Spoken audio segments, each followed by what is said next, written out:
Oi, Olá, meu nome é Luciana Munhoz. eu sou a Thaís Maia e aqui é o Bioéticas na Prática. Hoje a gente vai falar sobre a importância da postura do profissional de direito que vai atuar na área da saúde e também como um todo, né? E ao final do vídeo a gente vai colocar 5 dicas para você se posicionar nas redes sociais.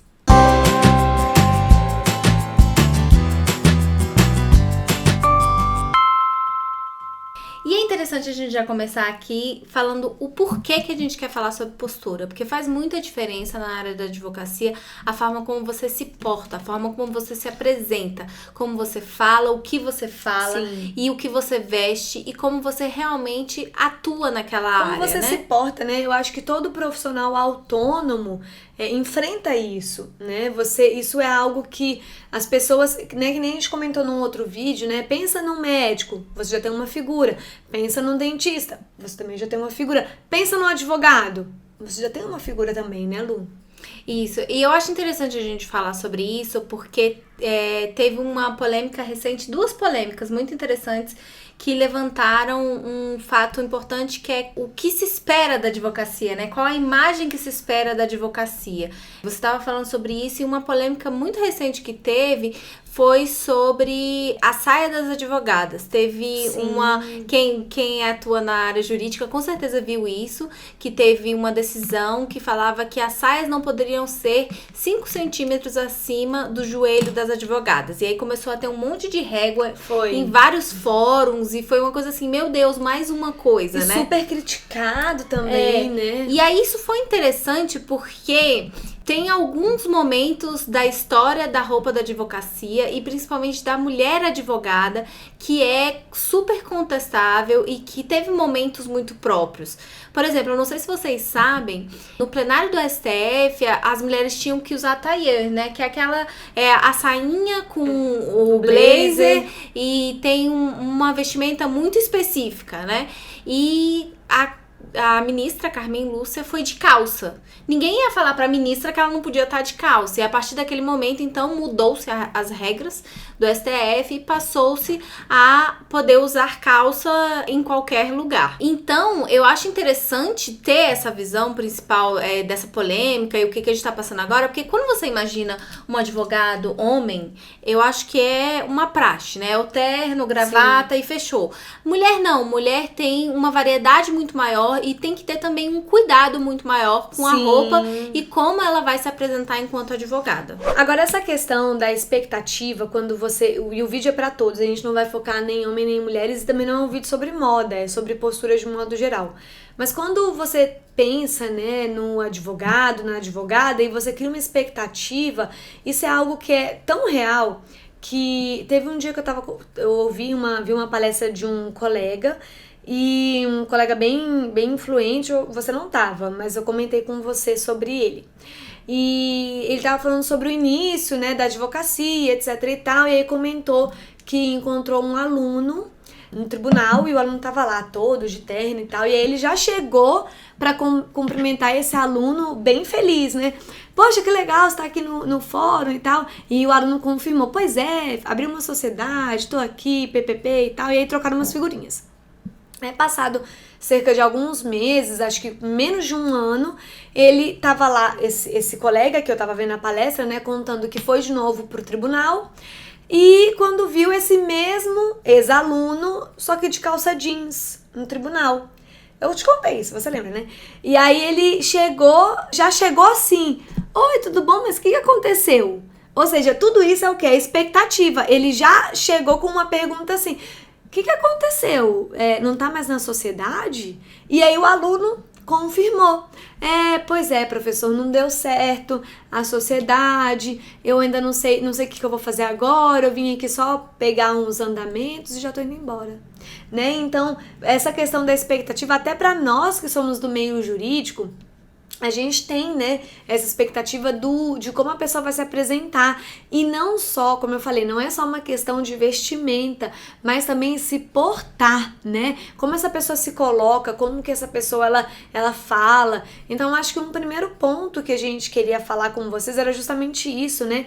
Essa postura, o que se espera de um advogado. Então, você que tá nos assistindo, provavelmente você, se já é advogado, ou se ainda não passou na prova da OAB, saiba, existe sim uma expectativa em relação à sua postura como um todo. Uma expectativa alta, ainda mais quando a gente fala sobre o fato de que a gente atua na área da saúde, né? Tanto a área da saúde como a área jurídica são áreas muito antigas. Muito. Então, tem-se uma visão social sobre como a gente deve agir, como a gente tem que falar, o que a gente tem que vestir e como você vai se apresentar. Há uma necessidade de você ter conhecimento e demonstrar esse conhecimento, de você conseguir usar uma roupa adequada para o lugar que você vai. E, gente, eu sei que a gente vive num país tropical, existem diversos debates se as roupas que a gente usa são adequadas para o lugar que a gente usa, mas a gente tem que lembrar que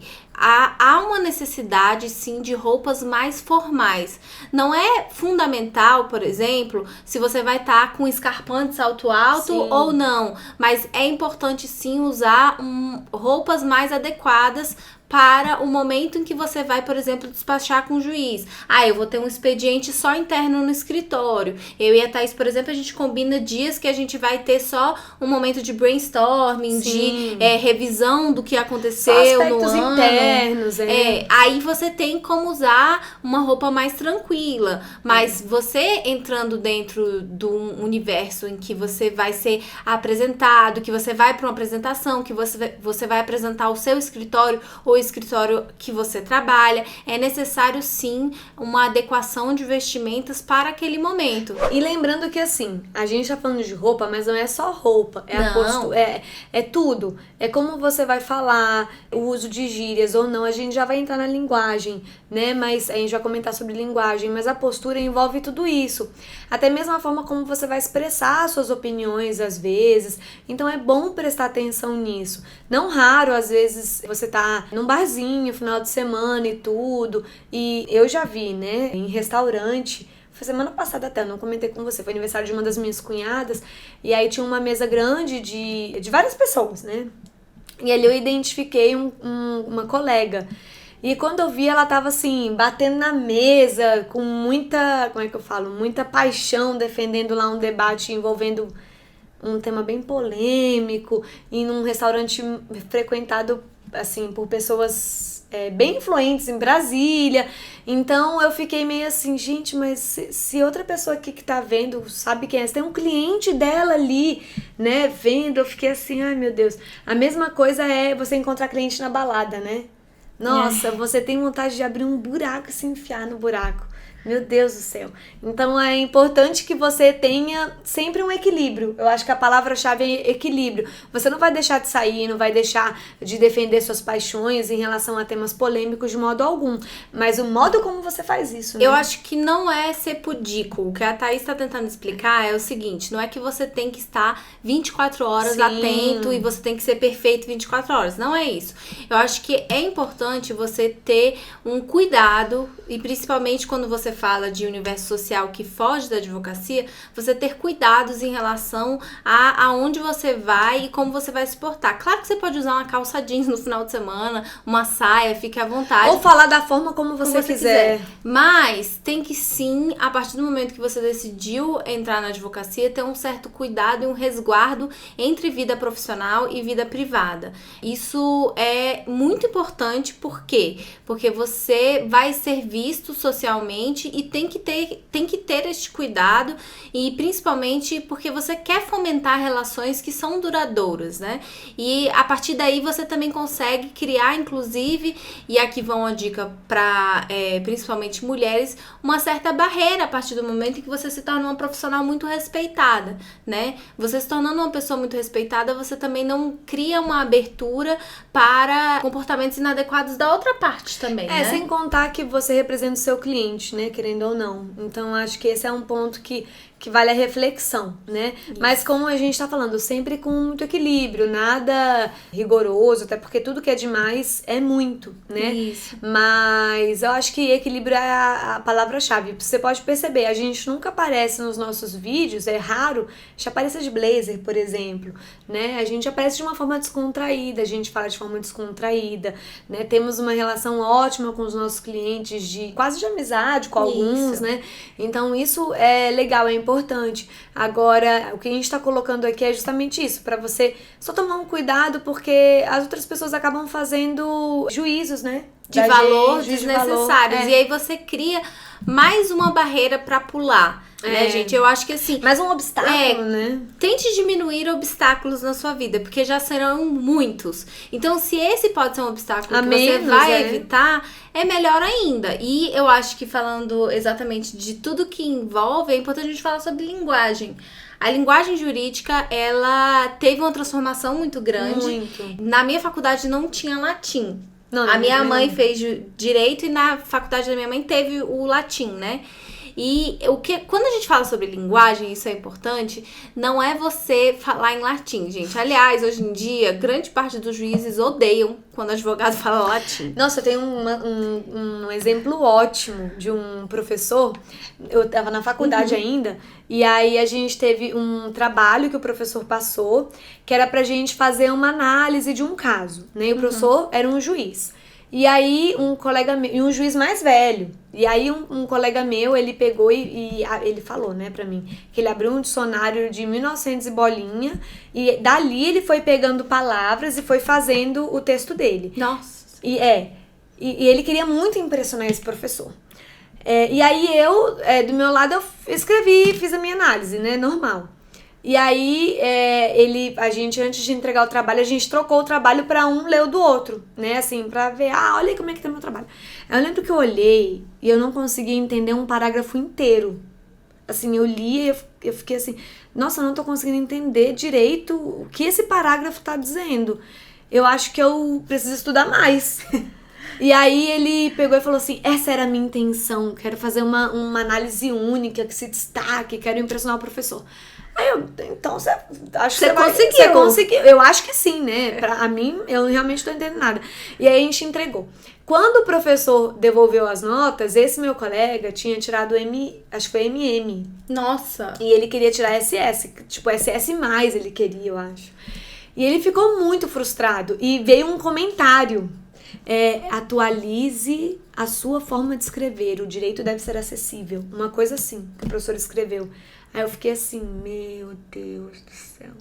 Eu acho que deve ter sido um grande aprendizado. Foi um banho de água fria. Eu acho que foi um grande aprendizado, porque aí vem uma coisa interessante. A gente tem uma coluna no Migalhas, no portal Migalhas, que se chama Migalhas Bioéticas. E lá a gente tem uma linguagem tão próxima quanto a nossa linguagem do Bioéticas. Sim. Porque quando a gente fala sobre linguagem, encontra a sua forma de falar de uma maneira que não contenha gírias, que não contenha palavrões. Importante. Isso é importante. Já pensou você solta um véi? No meio de uma reunião. Você tem que tomar cuidado. Véi é uma gíria bem brasileira. Bem brasiliense. Né, um mano de São Paulo, né? Você tem que tomar esses cuidados, porque uma linguagem como essa te desautoriza de certa forma, né? Então é bacana você aprender a ter uma linguagem simples, acessível. Eu acho que esse foi um dos motivos, inclusive, fundamentais que a gente resolveu fazer o Bioéticas e que eu falava pra Thaís. E foi muito interessante o início do Bioéticas, porque eu falava, Thaís, todos os canais jurídicos que eu vou ver, e a gente tá falando de 2016, tem uma linguagem que é com latim. E a figura das pessoas muito sérias. Sisuda, contida. E a gente não é essa pessoa, né? Eu e a Thaís, a gente tem essa efusividade, a gente tem uma forma de falar, uma forma de ser mais acessível. E eu falei, eu acho que a bioética e o direito tem que ser acessível para todas as pessoas.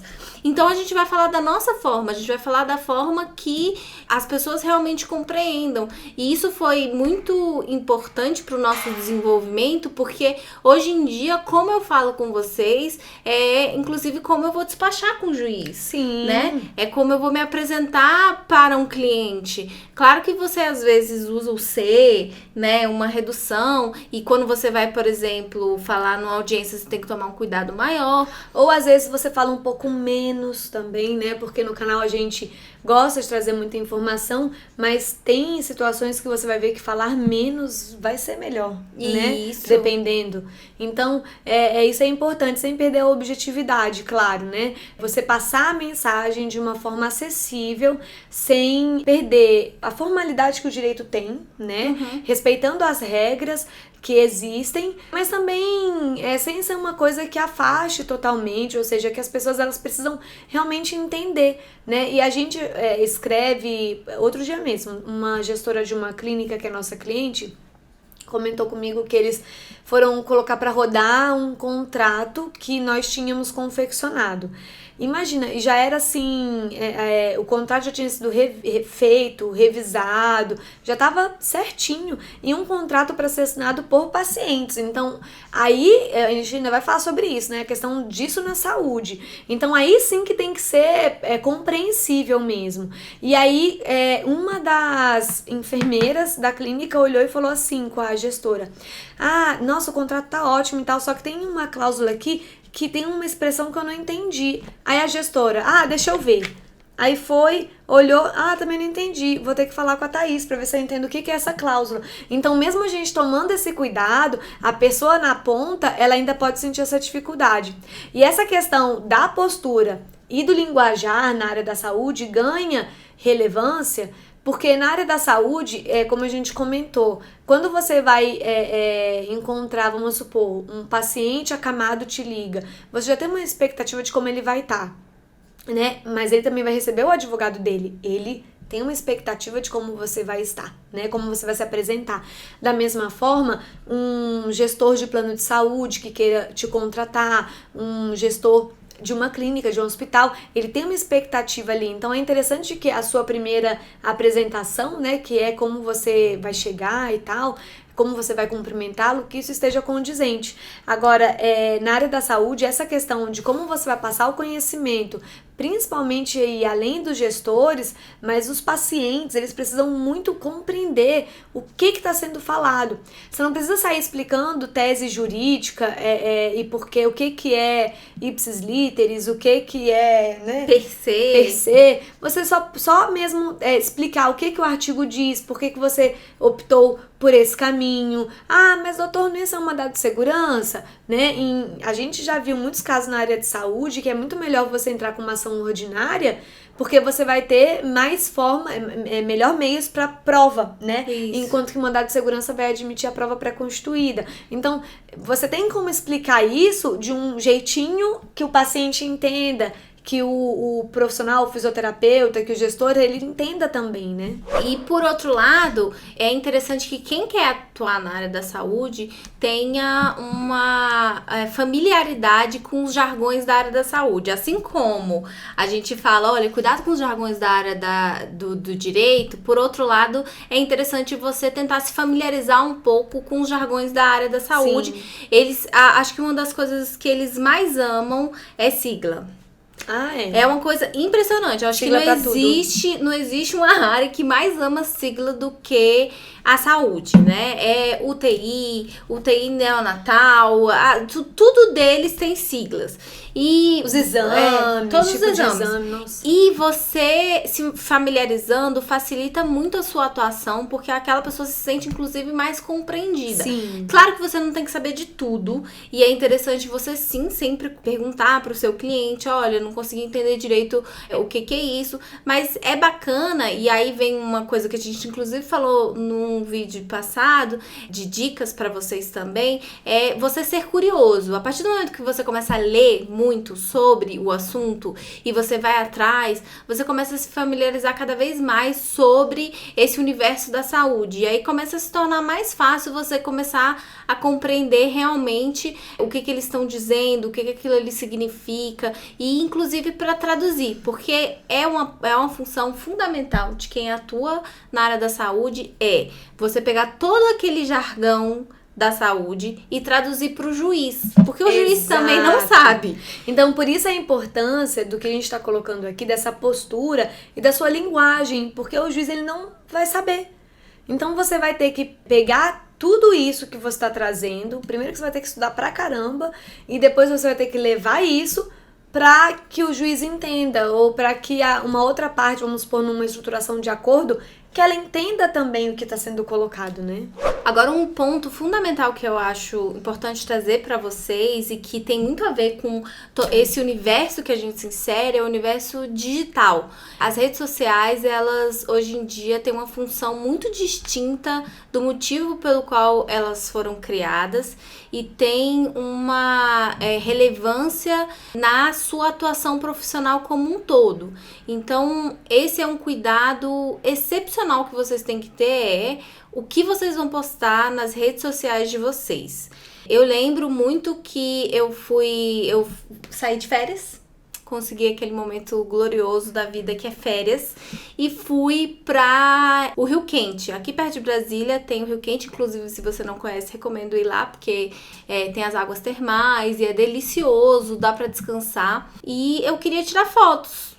Que é natural, a gente vive num universo em que a gente compartilha momentos felizes, conquistas, e eu percebi que, enquanto advogada, e isso é uma opinião minha, ok? Eu acho importante deixar isso bem claro. Eu entendo que existem opiniões diferentes, mas uma opinião minha eu não posso aparecer nas redes sociais enquanto advogada de biquíni. Eu, Luciana Munhoz, não acho legal. Se você acha, tudo bem, se você consegue encontrar essa união, eu acho que um contexto para isso eu acho maravilhoso. Mas para minha atuação e como eu me enxergo como profissional, não cabe eu postar aquelas fotos. E aí foi uma decisão que mudou a forma, inclusive, como eu enxergo as redes sociais. Hoje em dia a gente tem uma maneira muito diferente de trabalhar com redes sociais, de divulgar a nossa atuação e de atingir mais pessoas, né, graças às redes sociais. Eu acho que o que a Luciana tá querendo dizer foi até algo que a gente viu numa palestra da Marta Gabriel. Isso. Né? Que é a questão de você potencializar da melhor forma o que tem aí hoje, né? Então hoje as pessoas se relacionam por essas redes.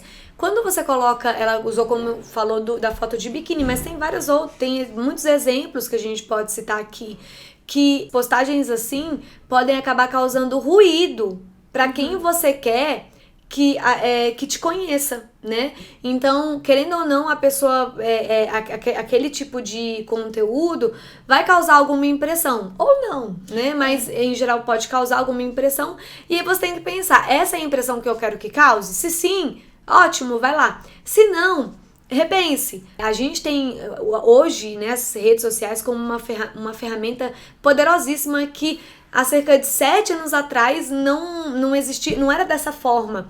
Então eu, pelo menos, tenho um posicionamento de que o que é inteligente é você extrair o que isso tem de melhor para te oferecer, né? Ao invés de ficar causando ruído. Aí vai de cada um, de você avaliar o seu perfil e pensar, né? O que pode ser um ruído ou não para minha audiência, para o meu público, para quem eu quero que me siga. Né? Eu acho que essa é a reflexão. Eu acho que é uma coisa que a gente falou lá e eu acho que é uma filosofia muito minha e da Thaís, de não crie obstáculos desnecessários para você. Não é que um advogado, uma advogada não pode ser visto na praia. Você vai ter que quebrar uma barreira por causa disso. Sim. Porque acaba gerando ruído e questionamentos, e aí você vai se ver se explicando. E pra que criar isso? Ou né? Até mesmo, eu acho que você até pode colocar, mas tudo depende da forma como você coloca, né? Sim. A gente, em 2017, nós fomos participar do Congresso Brasileiro de Bioética, que foi em Recife, que foi maravilhoso. E aí, claro que teve um momento que a gente deu uma escapada do congresso e fomos até a praia. E a gente postou que tava na praia, só que de uma forma que, na nossa interpretação, né, na minha interpretação eu postei, não tava causando um ruído pra minha audiência. Ao contrário, a minha audiência, inclusive clientes entraram em contato contato e falaram: poxa, que legal, doutora, você conseguiu fugir um pouco do congresso, aproveitou a praia também, vê se para de trabalhar um pouco. Então, assim, isso foi uma coisa, entendeu? Assim, a conversa surtiu esse efeito que era o que eu queria. Né? Agora, a gente também nunca tem como controlar muito o que a outra pessoa vai pensar. Nós temos colegas que estão nem aí pra isso que a gente tá falando. E né? que não causam e que não tem problema. Não tem problema nenhum. É uma questão eles. de interpretação. Aqui a gente tá colocando por quê? A gente teve um vídeo, né, que comentamos sobre como começar a atuar na área da saúde, e é importante que você cuide da sua imagem, porque a área da saúde é uma área que muito comum uma pessoa acaba conhecendo a outra, né? Sim. Tem áreas, dentro da área da saúde, da grande área da saúde, tem pequenas áreas em que o paciente acaba conhecendo o outro paciente, ou o presidente da associação de paciente conhece o presidente do outro paciente, ou o gestor conhece o gestor da outra clínica. Então, é isso que a gente tá querendo dizer. É interessante você cuidar da sua imagem para que o diálogo dos outros seja o mesmo em relação a você, né? Isso. Eu acho que isso é interessante. E usar para repercutir, é isso que a Thaís falou. Como existe esse universo quase que uma panelinha, né? E aliás, em alguns ramos da saúde, é panelinha total. Panelinha mesmo. Então, aproveite para potencializar a sua atuação, né? Você conseguindo conversar com você vai acabar sendo indicado para atuar para outras pessoas, né? Então, isso é sempre vai te auxiliar, na verdade, né? As redes sociais estão aí para auxiliar a gente e não dificultar. E a gente trouxe 5 dicas comentando essa questão de redes sociais para você que quer se posicionar nessa área da saúde, né? Então, 5 dicas. A primeira dica é: não seja óbvio, né? A gente sabe que hoje em dia é muita informação, é muita coisa. E se você tá colocando uma coisa ali muito óbvia, uma coisa que num Google a pessoa já sabe, ou ela nem precisa às vezes dar um Google, a pessoa dificilmente vai parar para ler aquilo ali, para ver aquilo, para te ouvir. Então, eu acho que é interessante pensar assim: isso que eu tô colocando tá fazendo sentido, tá agregando valor, é algo que eu gostaria de ver, né? Então, esse é um bom filtro, né? Não tenha medo de compartilhar informação. Sim. Eu acho que, na verdade, compartilhar informação conta mais a seu favor do que contra você. Eu vejo que alguns profissionais têm medo de compartilhar, por exemplo, uma tese, achando que outros colegas vão roubar essa tese, mas, às vezes, pro seu público-alvo, aquilo ele tá agregando tanto que aquela pessoa vai atrás de você. A gente já teve casos de pessoas virem atrás da gente por conhecer a gente pelas redes sociais mesmo. Inclusive para atuar fora da nossa circunscrição de atuação natural. De Brasília, né? Da sede do escritório. Da sede do escritório. E a gente foi reconhecida por pessoas fora, né? Então, as redes sociais têm esse poder de espalhar o que você atua para muito fora daquele universo que você está. Até mesmo o pessoal de Miami, né? Isso. Que eu não sei se você nos acompanha há algum tempo, mas a gente tem contato com o pessoal de Ser Mamãe em Miami e com o Conceptions Flórida. A gente tá falando aqui porque eles próprios divulgam isso, caso contrário a gente não estaria falando porque a gente iria infringir, né, o sigilo com o cliente. Mas foi justamente por redes sociais. Isso. Foi um relacionamento que se iniciou totalmente por redes sociais e que hoje a gente é vista por eles como um polo de ajuda, de consultoria, de segurança jurídica, né? Isso. A segunda dica é simplifique. Como a gente mesmo trouxe aqui, a linguagem necessária hoje em dia para se comunicar, ela é de fácil acesso, desde que não tenha gírias, desde que não tenha reduções que são vistas negativamente. Então, traga na sua linguagem o que você entende. Ninguém entende mais da sua área do que você. Isso é fundamental. Ninguém mais tem uma tese, ninguém entende mais da sua tese do que você que fez aquela tese. Então, traga de uma forma simples, de uma forma inteligível e compreensível. Tente sair dos jargões tão próprios da área jurídica, porque às vezes a gente acha que a gente está sendo entendida e a gente percebe que não. Uma outra dica é para você falar sobre aquilo que você sabe, então tome cuidado, porque às vezes a gente tá, é muito comum, né, todo mundo faz isso, você vê uma manchete e já sai comentando sobre aquela manchete e às vezes não tem tempo, de pegar, abrir, ler, ou paciência mesmo. Agora, eu conheço colegas que veem uma coisa e já saem comentando aquela questão, a situação, sem ao menos terem lido algo sobre aquilo. Então tome cuidado, porque assim como uma rede social pode potencializar positivamente, também pode derrubar uma pessoa, né? Então fale sobre o que você sabe, sobre o que você estuda, ou se você quer falar sobre um assunto e ainda não tem muita segurança, hoje em dia já existem formas de você postar e colocar, por exemplo, a opinião das pessoas, a enquete, né? Fazer uma enquete, e isso é bem legal, né? A quarta dica é use hashtags. Inclusive, no nosso escritório, a rainha das hashtags é a Thaís. Se você vê muitas hashtags, ela que sabe fazer isso. Por quê? As pessoas procuram grande parte das coisas hoje em dia por hashtags. Inclusive, você pode seguir uma hashtag, né, que lhe interessa muito. Então, a hashtag, ela realmente ajuda a encontrar pessoas. Inclusive, aproveite-se delas. Já fechamos contratos por conta de hashtags. É verdade. Então, assim, a hashtag, ela realmente ajuda. Pelo menos hoje, né? Sim. Em 2019 pode ser que mude isso. Em 2020. E aí a gente traga mais dicas da próxima década, mas nessa década agora funciona muito bem. Super bem. Então, se aproveite das hashtags e utilize-as. E a última dica, que é para facilitar a sua vida, é prepare os seus conteúdos antecipadamente. Sabe, às vezes, aquele domingo de manhã que você não tá fazendo nada, você acordou cedo, sabe-se lá Deus por quê? Porque o corpo, às vezes, tá acostumado, né? Você acorda todo dia na semana um pouco mais cedo. Às vezes, no domingo, você não saiu no sábado, acordou um pouco mais cedo no domingo, tá lá passando o quê? Grande prêmio de qualquer lugar aí do mundo, né? Globo Esporte. E você tá ali, né? Por que não pegar e já fazer ali uns 2 conteúdos, pesquisar uma notícia, já deixa o texto pronto, né? Eu tenho um grupo comigo mesma em que eu faço diversas anotações. Aí eu vou, na hora de postar, só copio, colo, já tenho preparado a postagem e mando bala, né? Então eu acho que essa é uma dica bem legal, porque todo mundo tem momentos que a gente joga o tempo fora mesmo e é saudável, é bom, mas num desses momentos aí, ao invés de ficar vendo coisas que não vão te agregar tanto, você fazer isso pode ser uma mão na roda, caso seja a sua intenção, né, de se posicionar nas redes. Acho que é isso, essas foram as principais dicas para melhorar a sua postura na advocacia. Isso. Não deixe de se inscrever no canal, deixar o seu like e manda para um colega que precisa dessas dicas desesperadamente. Pode inclusive ser até uma indireta, né, para aquele colega que você acha que poderia melhorar um pouquinho a postura. Manda para essa pessoa. É isso, gente. Tchau, tchau. Rapidinho, no início do vídeo eu acho que eu não falei assim. E no final do vídeo nós vamos passar 5 dicas e tal. Vamos gravar isso só pra colocar no início do vídeo? Tá.